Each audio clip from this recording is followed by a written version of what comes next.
Ok? Can you hear me? Yes. Perfect, ok. Come ho detto prima, no, torna indietro per piacere. Back one. The Emerald Isle. Number one. Ok, ok. Come ho detto, ci sarà la spiegazione in italiano sugli slide. Dove manca, dirò qualcosa io in italiano. E volevo dire che sarà una doppia sfida per voi stasera, perché dovete cercare di capire l'inglese e il mio italiano. È una doppia sfida per voi, mi dispiace. Parlerò piano. Okay, I'll speak in English and then in Italian. The Emerald Isle, what is the Emerald Isle? It's an old name for Ireland. It's a very poetic name. It's called the Emerald Isle because the country is very green, thanks to all the rain it gets. Also thanks to the Gulf Stream of Mexico, which helps the climate to stay mild all the year round. L'Irlanda ha un clima mite e temperato grazie al corrente del Golfo di Messico, che arriva nell'Oceano Atlantico. Johnny Cash, I don't know if you know Johnny Cash, he's an American singer. He dedicated a song to Ireland called 40 Shades of Green because of all the different colors. Johnny Cash ha dedicato una canzone all'Irlanda. Si chiama 40 sfumature di verde, non di grigio, ma di verde. 40 tonalità di verde. Also, Fiorella Mannoia, the Italian singer, has a beautiful song called Il cielo d'Irlanda. And it's true that the sky is always changing, especially in the north and west of Ireland. And the colors change according to the light. Okay, next slide, please.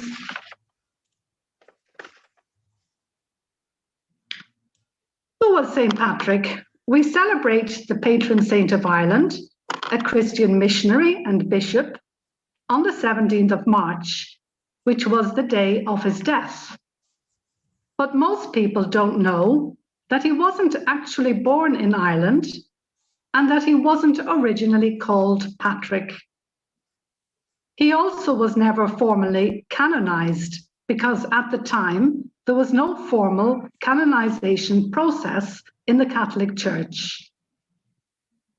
Come ho detto, tante persone non sanno che Patrick, non è nato in Irlanda e non si chiamava Patrizio.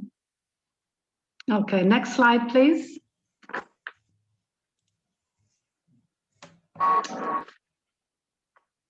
We don't know for certain all the details about his life, but we do know he was born in the 4th century, either in Wales or Scotland, and he died around 461 in Ireland.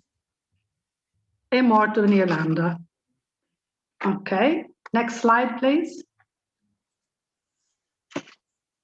Patrick wrote a work called The Confessions in Old Latin, where he gives us some details about his background.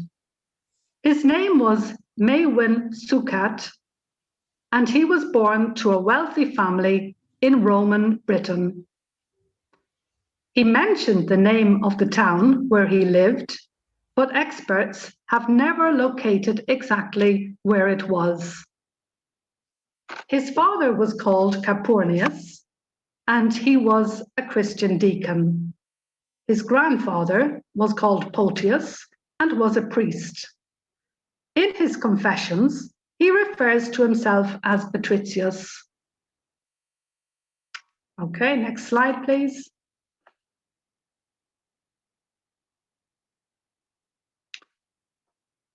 He tells us in his confessions that when he was 16, he was kidnapped by Irish pirates and taken to work as a slave, looking after animals on Mount Slemish in Antrim, in the north of Ireland.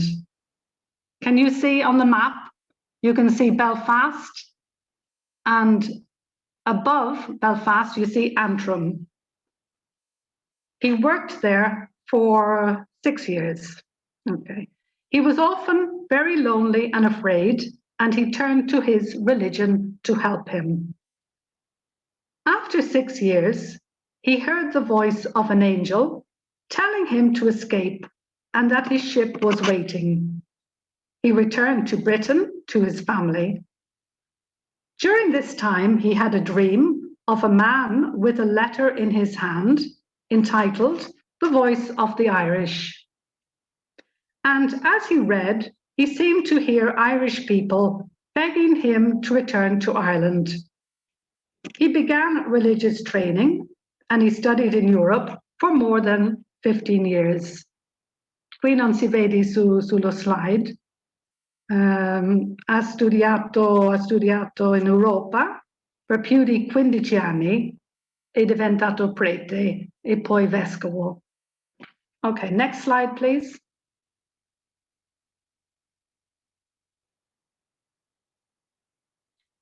Pope Celestine I made him a bishop, and he was given the name Patricius, which means father of the people.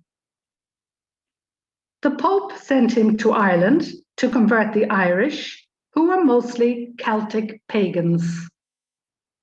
Although at the time there were a small number of Christians on the island. Okay.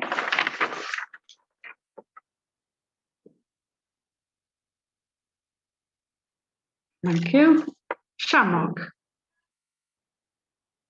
One of the legends says that St. Patrick taught the pagans about the Holy Trinity by using the shamrock, which is a 3-leaf plant, to illustrate the Christian teaching of 3 persons in one God.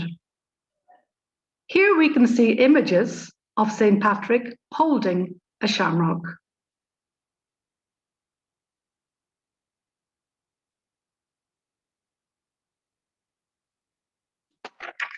Celtic cross with the sun in the center.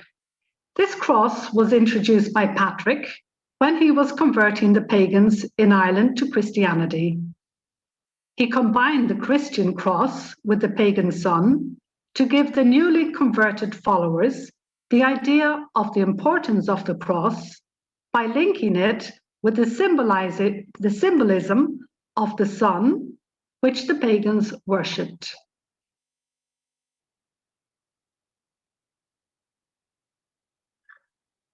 Okay, next slide, please.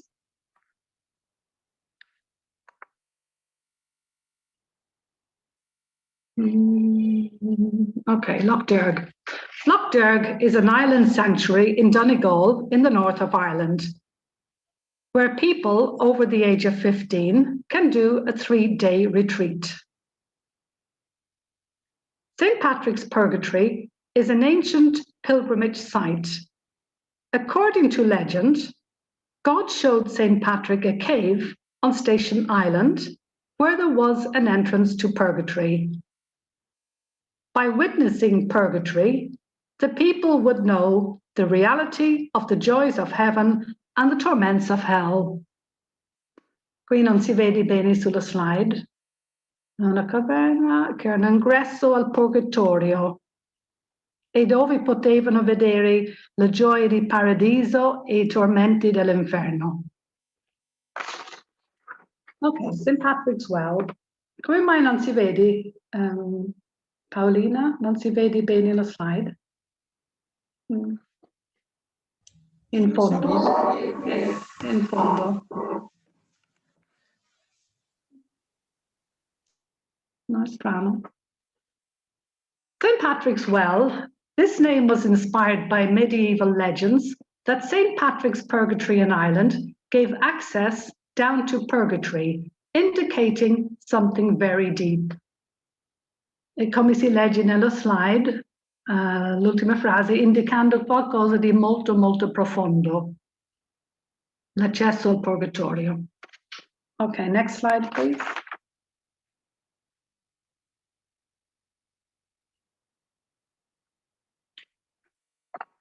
Pope Patrick in the west of Ireland. This is a mountain. It's an important site of pilgrimage. St. Patrick prayed and fasted for 40 days in imitation of Jesus in the year 441. During that time, demons and snakes came and tormented him, but he prayed to God and finally drove them away using his bell. Some people believe that the snakes were a metaphor for paganism. From ancient times, pilgrims have climbed the mountain barefoot as an act of penance. Okay, next slide, please. Here we have a video, and I will explain something as we're watching. Okay, you can play. Here we can see the green island and the mountain. And we can see the sea, the beautiful beaches. Okay, this mountain we can see in the distance. We're coming up to it now in a moment.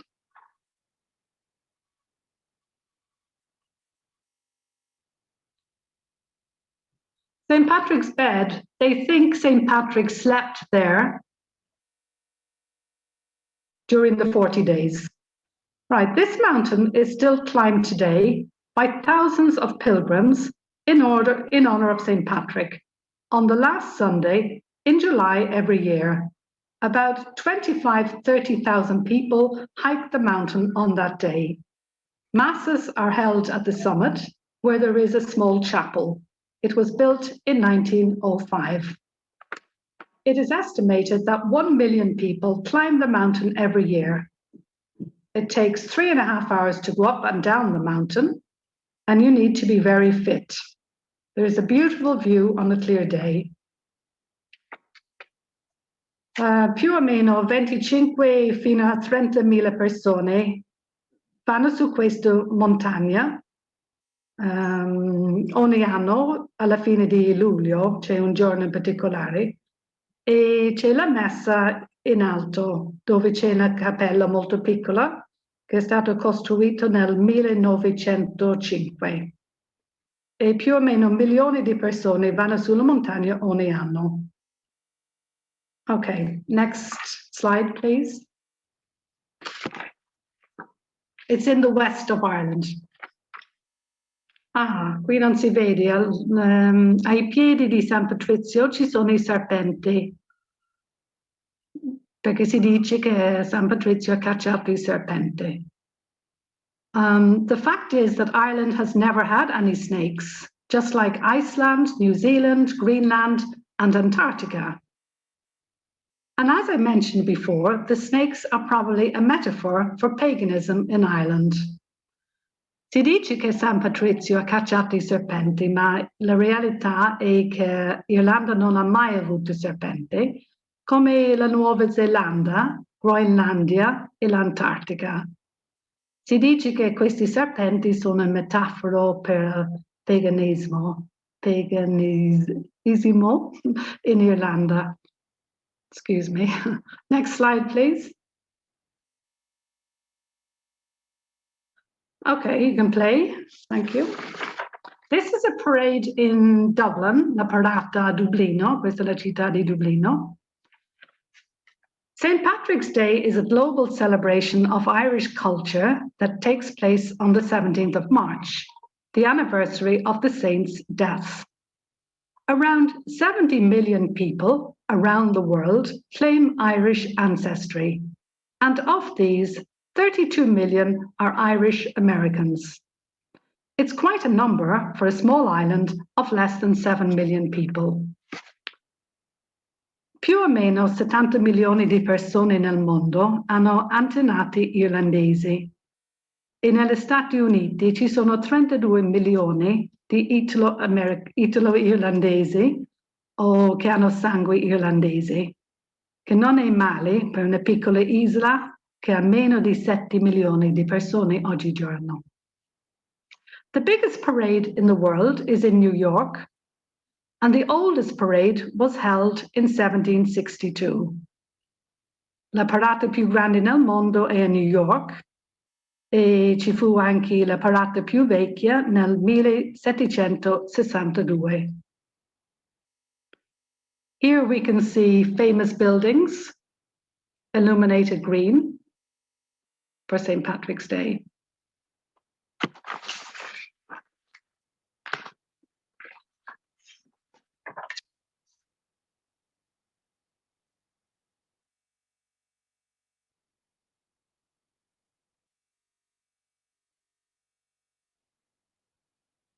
Okay, next slide, please. I can finish there.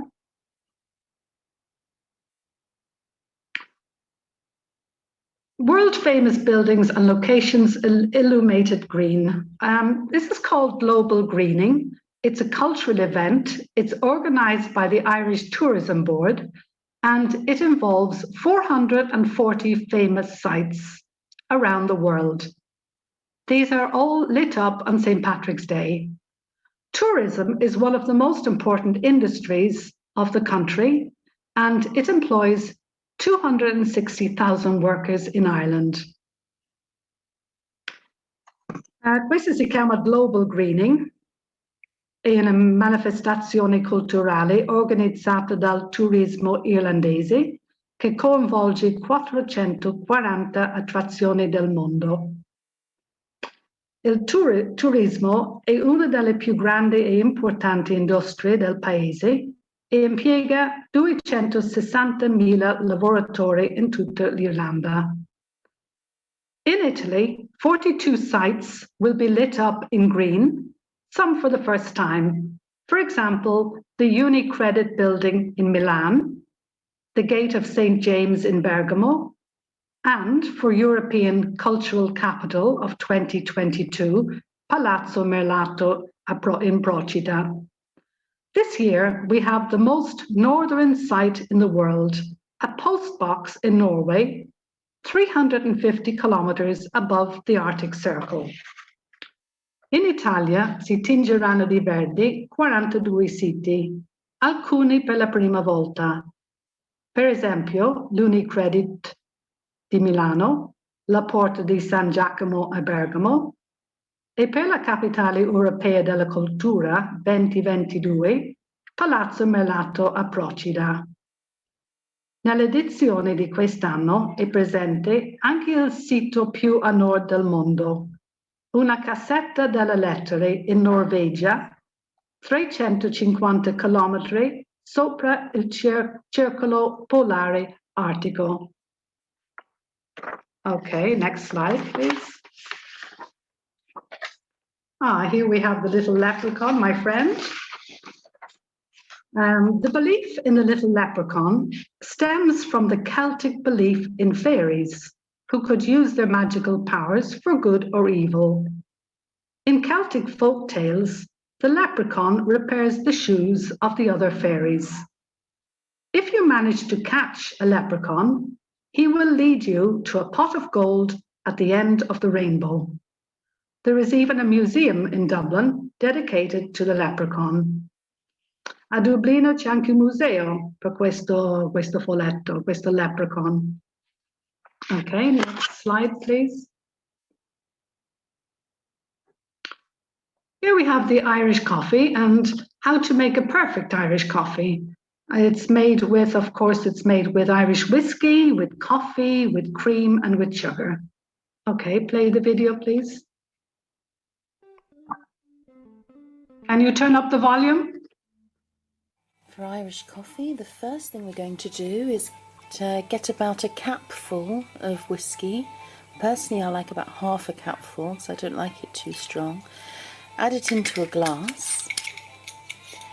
Into that, we want to add some strong, freshly brewed coffee. About 3/4 of the way up your glass. Into that, we're going to add a teaspoon or so of brown sugar. Rest your spoon in the warm coffee.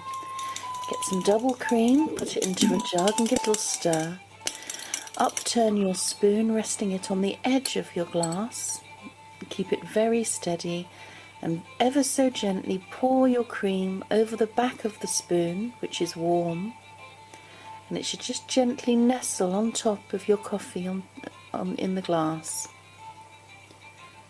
It's very important that you make sure that your coffee isn't stirring around. It has to be still, otherwise it's all going to merge together and it won't get the effect you need for Irish coffee.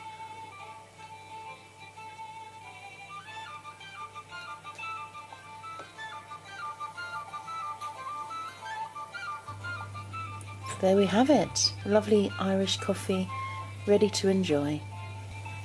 Hope that was helpful. In the Irish language, we say sláinte. In English, we say cheers, like chin chin. In Irish, we say sláinte, which is very similar to Italian. In gaelico, questa lingua irlandese, si dice sláinte. In inglese si dice cheers. Sláinte è come l'italiano salute. Sláinte. You can also make a Bailey's coffee. Instead of whiskey, you use more Baileys and no sugar. Si può fare anche un Bailey's coffee con la crema irlandese, la crema al liquore irlandese. Basta non aggiungere lo zucchero. Okay, next slide, please.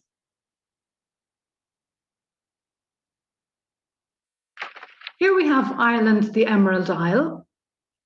It's the third biggest island in Europe after Britain and Iceland. The population of the Republic of Ireland is almost 5 million.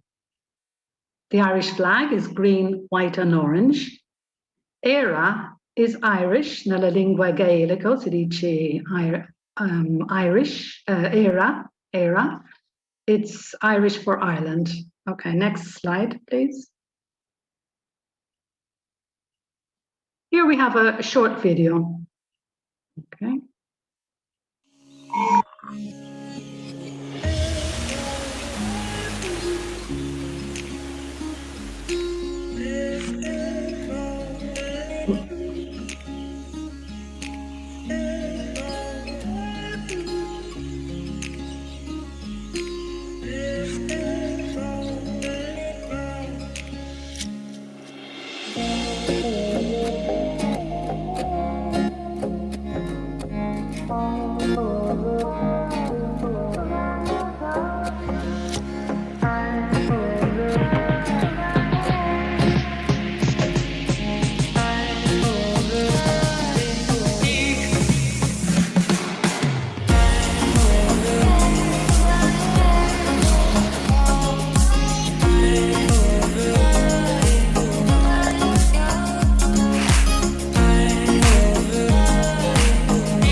Okay, just some nice scenes of Ireland. Next slide, please. Okay, here we see the first official language in the Republic of Ireland is Irish, and the second language is English.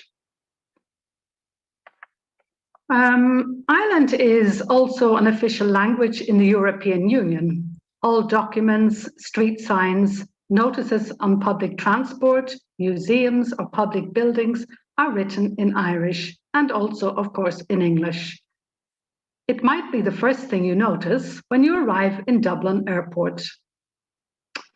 Irish is part of the Celtic language family. It's part of the Indo-European languages. Irish or Gaeilge, as it's known in Ireland, has existed for over 2,000 years. Questa lingua irlandese ha più di 2000 anni. Okay, next slide, please.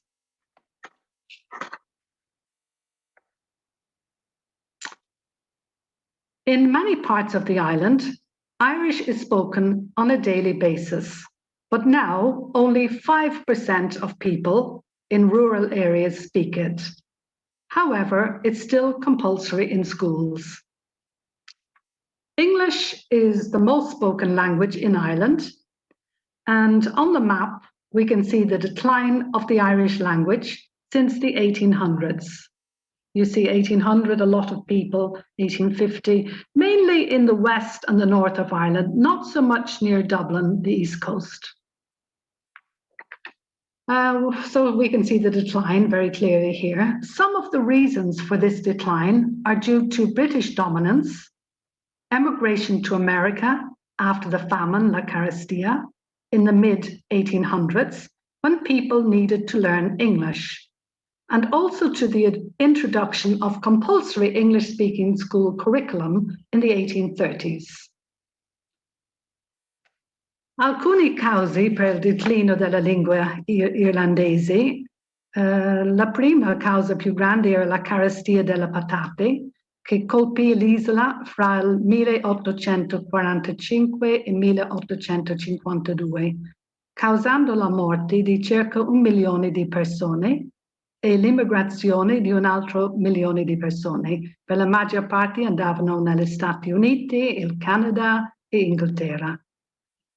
L'altra causa fu la politica economica britannica e il terzo motivo era l'insegnamento della lingua inglese nelle scuole. English, of course, today is a very important language. Everybody speaks English in Ireland. But for many people nowadays, the Irish language is a connection to their culture and their history, and also their national identity. Some people have a love-hate relationship with Irish. They say it's a very difficult language to learn. It's not taught well at school, and the program needs to be modernized. It needs to include conversation and pop songs in Irish. But thanks to the Duolingo app, more people are learning or refreshing their knowledge of the language. La maggior parte delle persone oggigiorno hanno un rapporto odio e amore con la lingua irlandese.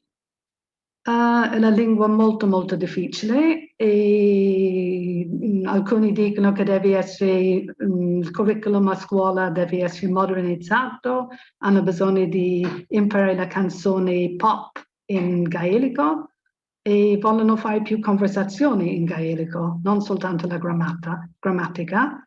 Ma grazie a questo app che si chiama Duolingo, tante persone stanno reimparando o imparando la lingua.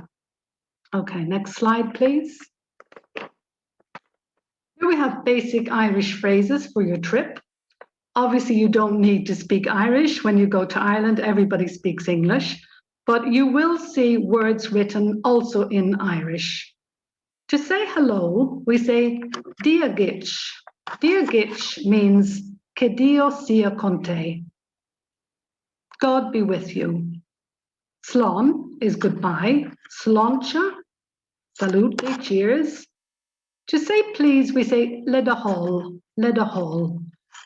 Thank you is gura ma'agat, gura ma'agat. And we also say, like the Italian, come gli italiani, anche in gaelico si dice grazie mille. Si dice gura mille ma'agat. Thanks a million. To say open, we say uscalte, and dunta is closed. As you can see, it's completely different to English. And for the pronunciation, in the west of Ireland, they speak Irish differently to the Irish in the north of Ireland. They have a different accent, of course. All regions have different accents. The best Irish probably is in the west of Ireland, where there are small communities who today continue to speak this language. Okay, next slide, please. This is a travel guide to Dublin. I don't know if you visited Dublin. It's a very beautiful city. Okay, can you play the video, please? We'll watch a short part of this.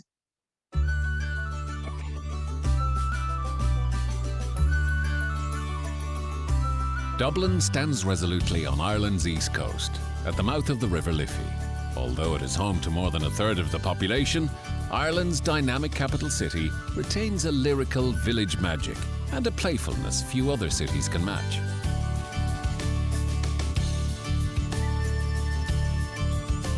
Despite a long and sometimes tragic history of invasion and resistance, this thriving business capital has poetry, music and literature percolating through its cobblestones.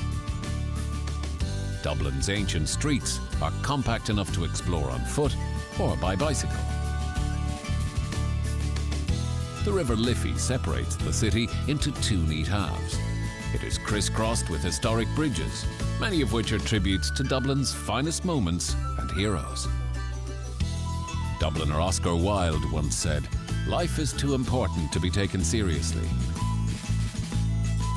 While Dublin proudly honours its past, it is equally passionate about enjoying each and every new day.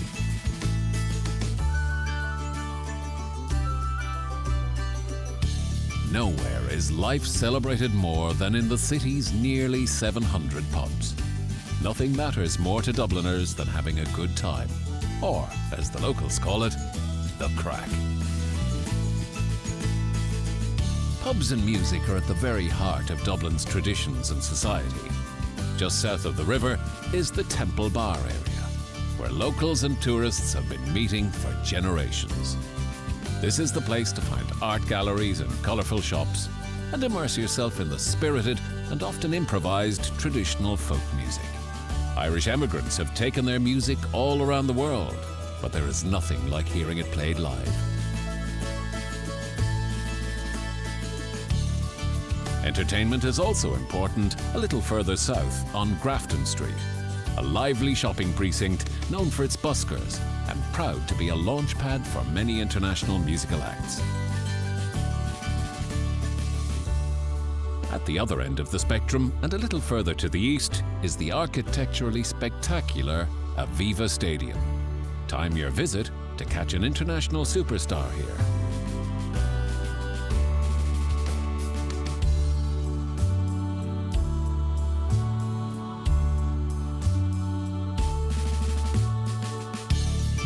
Of course, any local will tell you that music and a pint glass go hand in hand.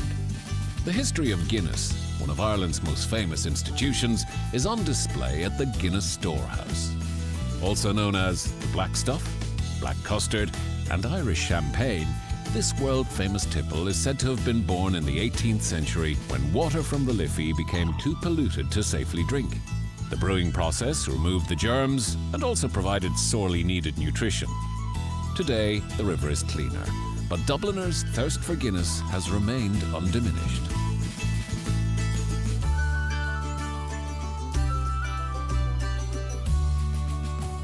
The picturesque Grand Canal was built around this time, connecting Dublin to the west of Ireland, allowing Guinness to be exported, marking the beginning of one of Dublin's great success stories. Okay, Paulina. Visit the old... Okay. Okay, we go on to the next slide. This is a statue of Molly Malone, and when you go to Dublin, you will see the statue in the city centre. She is famous because there is a song dedicated to her, which we will sing in a moment. Questa è la statua di Molly Malone che si vede in centro a Dublino e c'è la canzone dedicata a questa signora. Okay, next picture, please. Next slide. Okay, this is the song. Questa è la canzone. È una canzone abbastanza, non è proprio allegra, però la canzone più famosa di Dublino. È cantato da un gruppo folk che si chiamano Dubliners. Parla di questa ragazza che vendeva pesce. Non è una storia molto romantica, è un po' triste, però se andate a Dublino forse sentirete questa canzone. Okay, can you play, please?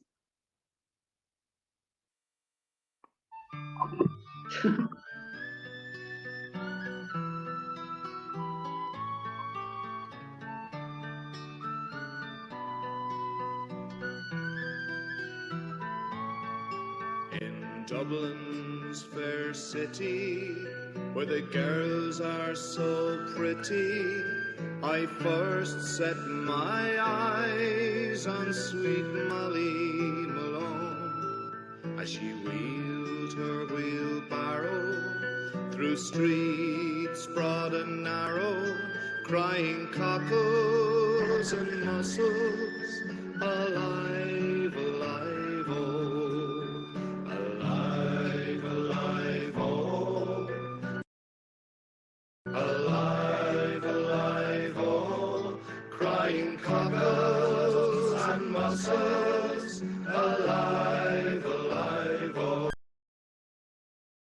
I've been there, and we were a group of people, and we stopped just in front of the Molly Malone statue. Ah, so you know all this. And we sang the song. And the Dubliners were laughing at us because I think we were ridiculous, but we enjoyed the moment. How did you learn the song? Because I was attending English class, let's say conversation class, and we planned to go to Dublin at the end of the classes, and that's when we decided to learn the song and sing it when we were there. Fantastic, good idea.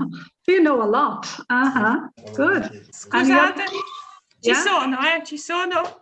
Okay, thanks. No problem. No problem. Slide 20, I think. Okay. No, not slide 20. Where are we? We're on slide 26.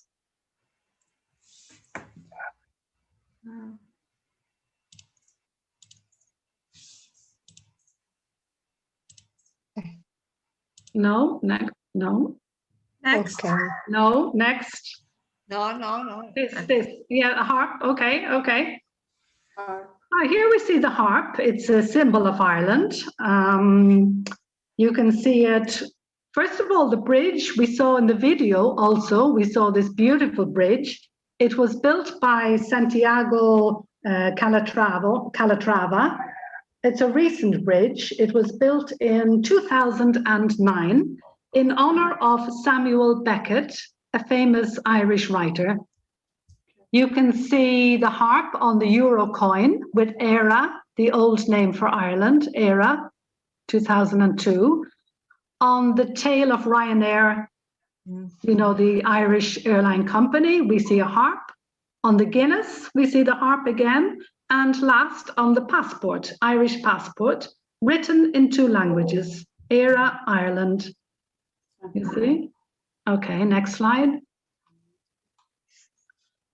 I'm showing you this picture because this is Aer Lingus, which is like Alitalia for Alitalia per l'Italia, Aer Lingus per l'Irlanda. It's our national airline company.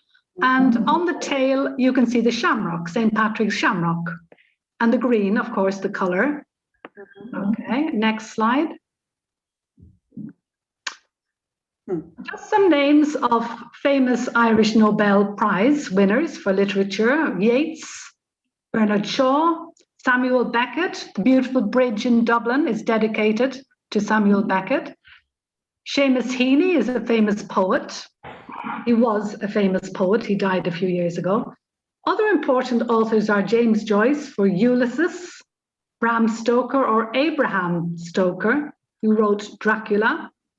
Jonathan Swift wrote Gulliver's Travels. C.S. Lewis was born in Belfast in the north of Ireland. He wrote the Chronicles of Narnia. Oscar Wilde, The Picture of Dorian Gray. John Boyne is a recent contemporary author. He wrote this very sad story about the concentration camp, the boy in the striped pajamas, which was also a film. And the last one is John Banville, a contemporary writer. He wrote The Sea, for example. Okay, next slide.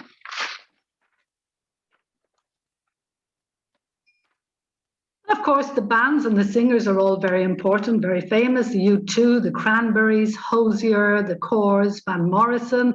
Van Morrison was born in Belfast, but he's a very, very important singer for Ireland. Sinead O'Connor, Nothing Compares to You, the most famous. Enya, Westlife, Boyzone. Westlife and Boyzone are boy bands. And then Christy Berg, all very important. I wanted to say something about U2, just some information. Bono dedicated a song to the Italians singing on their balconies during March of last year, during COVID, the beginning of COVID. He wanted to sing about their courage, and he wanted also to speak about the courage of the doctors and the nurses in the first line. Lo dico anche in italiano. Bono di U2 ha dedicato una canzone per gli italiani affacciati ai loro balconi o in casa a marzo dell'anno scorso. e anche per il coraggio delle persone, anche dei dottori e infermieri in prima linea. La canzone si chiama Sing Across Rooftops. He says, let your love be known. You can't touch, but you can sing across rooftops. Sing to me down the phone. Sing and promise me you won't stop. Sing and you're never alone. Quando canti non sei mai solo. Okay, next slide. The Wild Atlantic Way, okay, this was officially launched quite recently, 2014. It's a 2,500 kilometer route along the west coast of Ireland and on the north and the south coast. It crosses 9 counties and 3 provinces. The trail offers breathtaking views. It allows the visitor to get to know the wild Ireland. It's possible to do the whole route, but it's advisable to do various itineraries, smaller itineraries, because there is so much to see along the way. Cyclists will also enjoy riding on this long route. Remember, in Ireland, they drive on the left, and if you're renting a car, it's better to rent a small car, as the roads outside the cities are very, very narrow. Okay.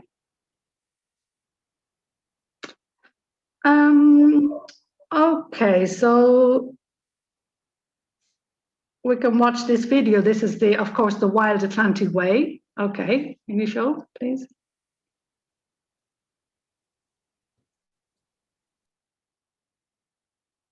I'm sorry, volume, please.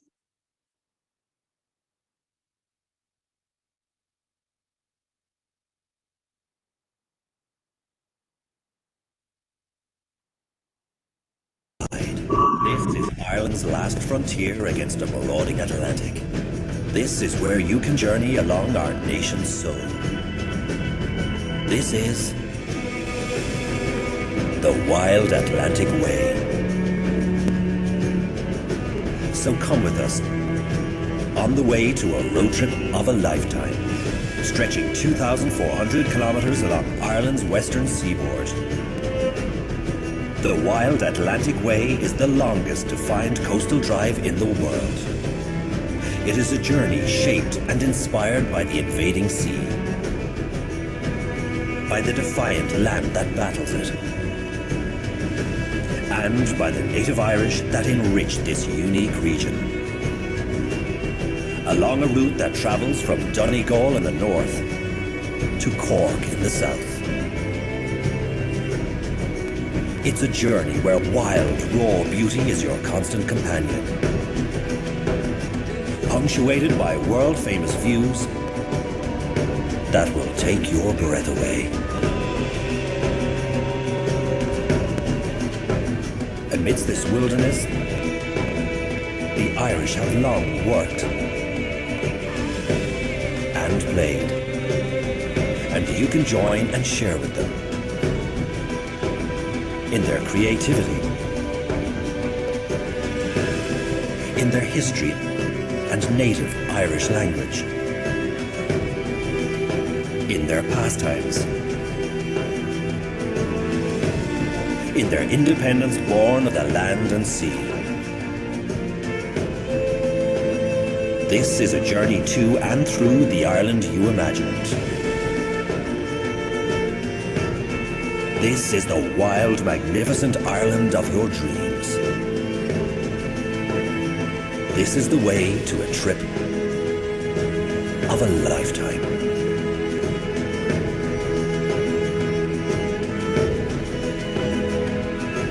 This is the Wild Atlantic Way.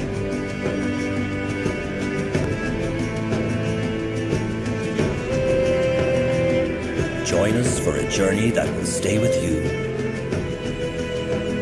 forever.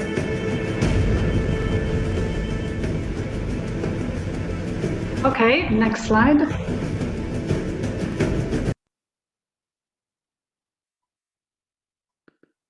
Okay, we've almost finished now, so I leave you with This here is a blessing, an Irish blessing. And it says, may the road rise to meet you. May the wind be always at your back. May the sun shine warm upon your face. The rain fall soft upon your fields. And until we meet again, may God hold you in the palm of his hand. This is a very famous Irish blessing.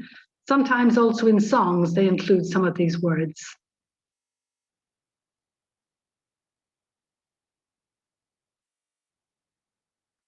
And to finish, this is a very good guide. It's written in Italian. There's all the information you want about Ireland. It's the cities to visit, maybe some recipes, all the information you need.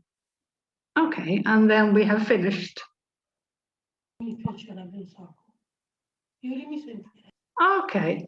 Good, very well. You're very welcome. Did you all understand something? Yes. Avete capito qualcosa? Yes, everything. Good. Everything. Wow, that's very good. Have you any questions for me?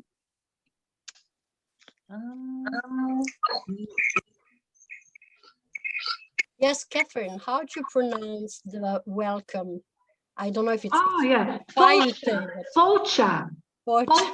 Very similar to chin chin, salute. Sloncha e folcha. Sloncha, quando si beve, sloncha, e folcha, benvenuto, folcha. It's a difficult language. It's not written the same way you read it. Yes. Okay. Anybody else to ask a question? May I ask you, Catherine, which is the difference between clover and shamrock? Oh, clover and shamrock. Shamrock has 3 leaves. Clover is much bigger. It's much bigger. Shamrock, no, also clover has 3 leaves. You're right. Both of them are quite similar. Shamrock is very, very small. Okay. It's a very small plant, and it doesn't. I don't know if it grows in Italy, but it's native to Ireland. Yes, for sure. Yeah. Okay. Any other questions? Okay. No questions? No. Okay, we can finish there. Thank you very, very much for everybody. Thank you. Thank you. And thank you again to Paolina and Marco and Giulia. Grazie infinite a lei, è stato bellissimo. Grazie. Emozionante. Io non posso dirlo in inglese, non ho il livello, ma in questo momento in cui non si può viaggiare è bellissimo viaggiare così. Sì, certo. I hope you go to visit Ireland someday. Oh, good. Okay. I hope you visit Ireland. Alla prossima volta, grazie. Okay, prego. Okay, bye. Emozionante, grazie. Thank you very much. Bye. Grazie. Ci sarà la registrazione? Sì, ti ha detto che dovrebbe esserci. Ok, thank you. Okay, thank you, Paolina. Registrazione. Thank you. Okay. Grazie, Great. grazie signora. Okay, thank you. Okay, thank you, Paolina. Okay. Grazie a Paolino di averci fatto partecipare. Exactly, grazie mille. E io avrei una proposta. Speriamo di incontrarci in un festival irlandese appena possibile. Sì, sarebbe bello con la Guinness. Sì. Irish coffee. Mi sono emozionata tantissimo, grazie. Prego. Okay, bye everybody. Bye. Okay, Paolina, when you want, you can close. Bye. Thank you very much. You're welcome. Bye. Bye. Bye. Bye.